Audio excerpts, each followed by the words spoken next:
February 11th. Kotluban, Volgograd region. On most maps, the name barely stands out. A small settlement set well behind the noise of the war, more than 375 miles from the active battlefield in Ukraine. Far enough that daily life had settled into routine. Far enough that the front line existed mostly on television screens, not outside bedroom windows.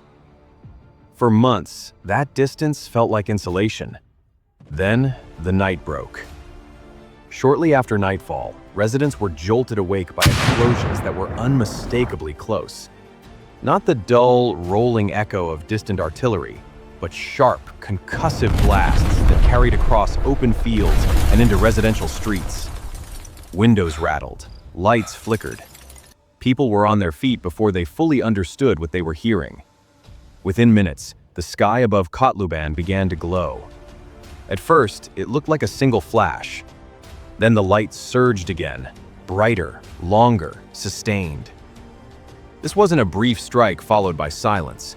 The illumination kept returning in uneven pulses, the kind that usually means something inside the target is beginning to react on its own. Something in Kotluban was burning, and it wasn't small. What made the moment unusual was the location. This was not a frontline zone. No trench networks cut across the surrounding fields. No artillery duels were expected here. The region functioned as logistical depth, a space where military infrastructure operates methodically, protected more by distance and routine than by constant urgency. Facilities in places like this are built around predictability. Security is layered, but rarely stressed. Movements are scheduled well in advance. The entire system depends on the assumption that tomorrow will look very much like yesterday. That night, that assumption came under pressure. According to Ukraine's defense forces, the object of the strike was a military depot belonging to Russia's main missile and artillery directorate, the GRAU arsenal. And that designation changes the entire meaning of what happened next. GRAU facilities are not frontline stockpiles. They sit further back in the supply chain, upstream from the violence most people see, performing work that is quiet but structurally critical to how the war is sustained. Missiles are received here, artillery shells cataloged, ammunition stored in bulk, sorted, tracked, and prepared for movement according to schedules that were often written weeks earlier. Some locations even modernize or service munitions before they move forward. These sites rarely generate headlines when they function normally.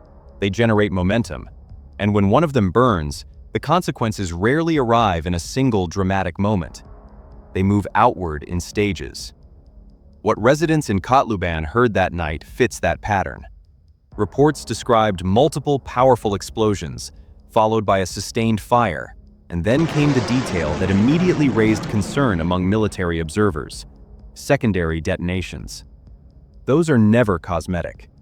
They usually indicate that stored ammunition has begun reacting under heat, and once fire reaches propellant stacks or tightly packed ordnance, the situation becomes extremely difficult to stabilize. Explosions begin to cascade, reaction cycles grow unpredictable, and fire crews are forced to hold distance rather than rush forward, because every storage bay effectively becomes a potential trigger point.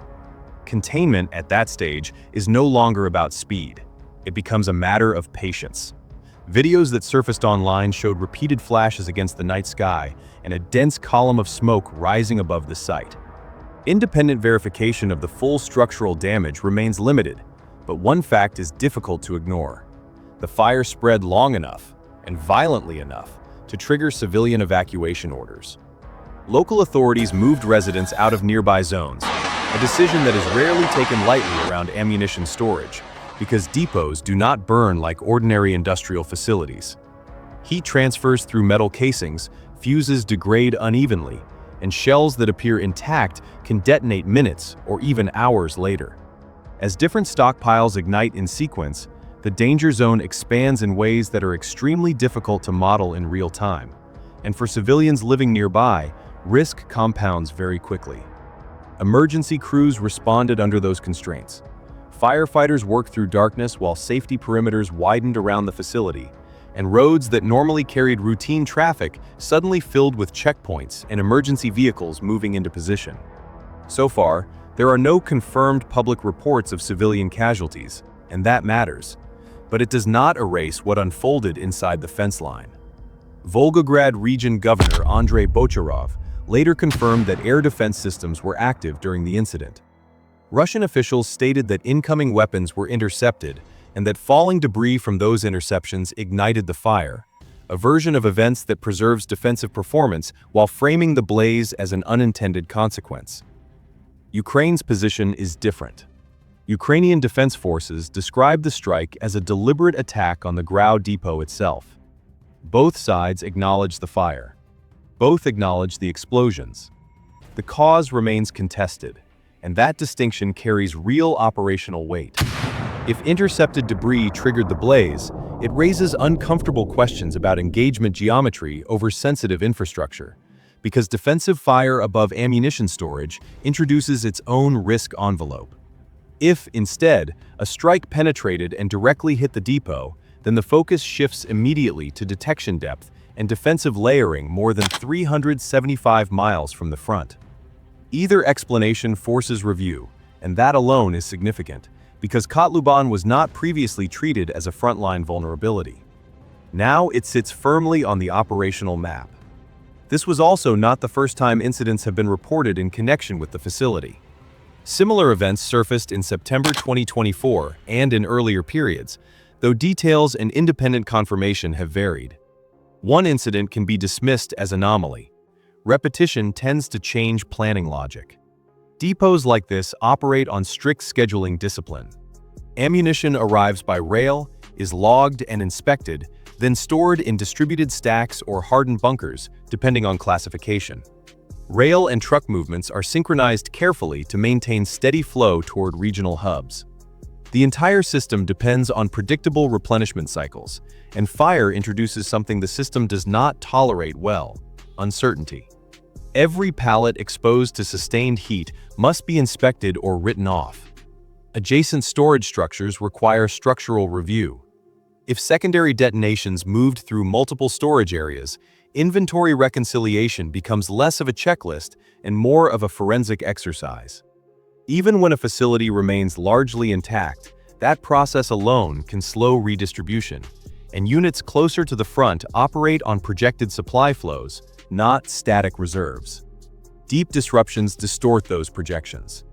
Distance has long been one of Russia's structural advantages in this war. Geographic scale allows rear areas to absorb pressure while frontline units continue operating.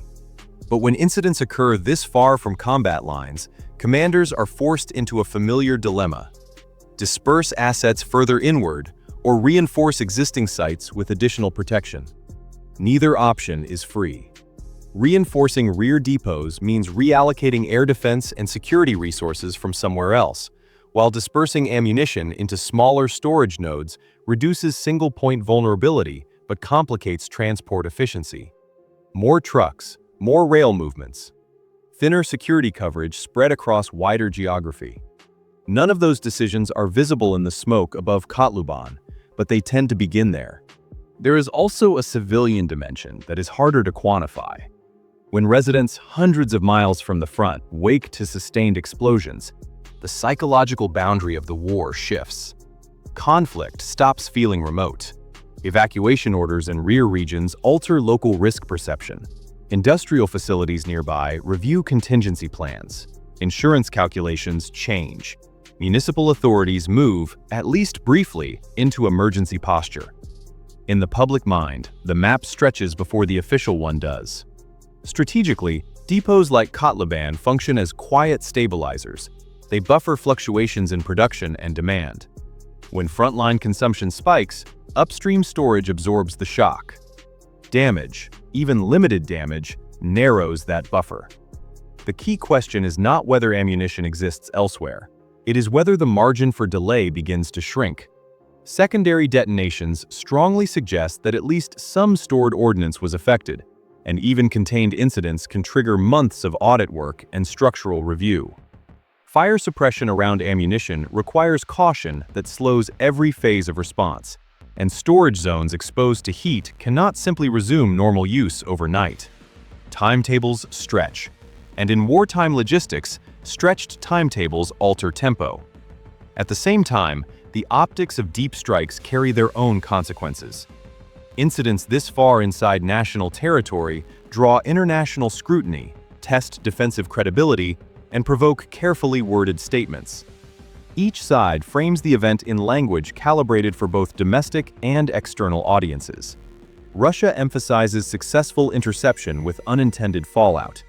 Ukraine emphasizes deliberate targeting of a logistics node. The visible evidence, fire, detonations, evacuation, sits between those narratives. What happened inside the perimeter that night is still being clarified. What happened outside it is already visible. Kotluban, once a rear area name few people recognized, now represents something larger than a single incident. Distance is no longer a guarantee. The flames will fade, the smoke will clear, roads will reopen, and residents will return. But the assumption that geography alone protects critical infrastructure rarely returns in quite the same way. And that is where the deeper shift begins. When a depot burns, the first loss is physical. The second loss is time.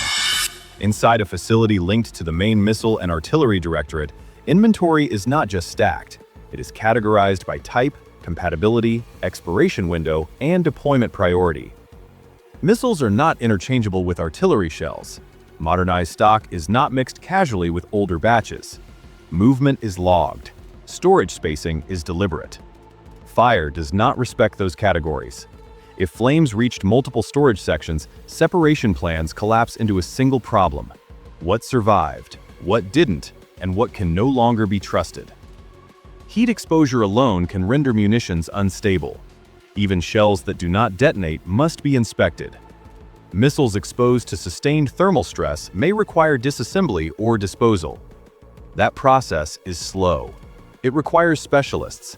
It requires secure handling areas.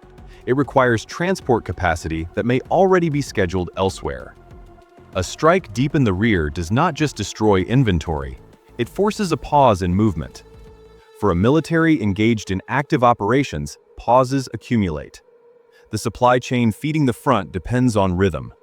Rail corridors move bulk shipments from central depots toward regional hubs. From there, trucks push smaller loads closer to combat zones. Timing is coordinated with projected consumption rates. Disruption at the top of that chain does not immediately empty artillery batteries at the front. Instead, it compresses margin. If stock replacement schedules slip by days, commanders adjust quietly. If they slip by weeks, planning windows narrow. Ammunition use becomes more selective. Reserve buffers shrink. Redistribution from alternate depots begins. Redistribution introduces friction. Every alternate facility asked to compensate must shift its own timelines. Additional rail cars are allocated. Security details are reassigned. Air defense coverage may be reconsidered around newly burdened sites. The logistical map thickens with defensive demands, and each adjustment is reactive. Kotluban's significance lies in forcing reaction. Even if Russian air defenses did intercept incoming weapons and debris ignited the fire, the outcome remains operationally similar. A rear area arsenal burned long enough to require evacuation and emergency response. That alone signals that defended depth is vulnerable to cascading effects. Air defense systems active that night confirm another layer of reality. Rear regions, once considered secondary, are now operating under combat alert conditions. Activating interceptors deep inside national territory carries financial cost and readiness implications. Interceptors expended must be replaced. Launch crews cycle through alert shifts. Radar operators operate under sustained tension. The geography of vigilance expands. Over time, expanded vigilance reshapes posture. Additional systems may be deployed to protect similar depots. If so, those systems must come from somewhere. Forward coverage thins, or new production must fill the gap. Both paths require trade-offs. Strategic depth becomes expensive to maintain. There is also the matter of escalation management. Strikes beyond 375 miles from the active front alter political narratives. International observers track range and precision. Allies and adversaries measure what is technically possible versus what is publicly acknowledged. Statements grow cautious. Language tightens. When fire reaches deep infrastructure, messaging competes with assessment. For residents of Kotluban, escalation theory mattered less than the sound outside their homes. Explosions close enough to shake windows change perception. Evacuation orders turn abstract conflict into immediate inconvenience, then into unease. Even in the absence of confirmed casualties, disruption lingers. Civilians return to neighborhoods that remember the noise. That memory shapes resilience and fatigue. From a purely military standpoint, the incident underscores a larger pattern. The conflict has steadily extended into logistics hubs, energy infrastructure, and long-range targets. Both sides employ drones and missile systems to reach beyond immediate battle lines. Precision and distance are no longer exceptional. They are expected. The deeper strikes reach, the more supply chains must adapt. Adaptation can mean dispersal, breaking large depots into smaller, distributed storage points. That reduces catastrophic loss but complicates control. Smaller sites require additional personnel. More convoys are needed. Security becomes decentralized. Communication between nodes increases. Or adaptation can mean fortification, reinforcing existing facilities with additional hardened storage and layered air defense. That concentrates protection, but increases the value of each protected target.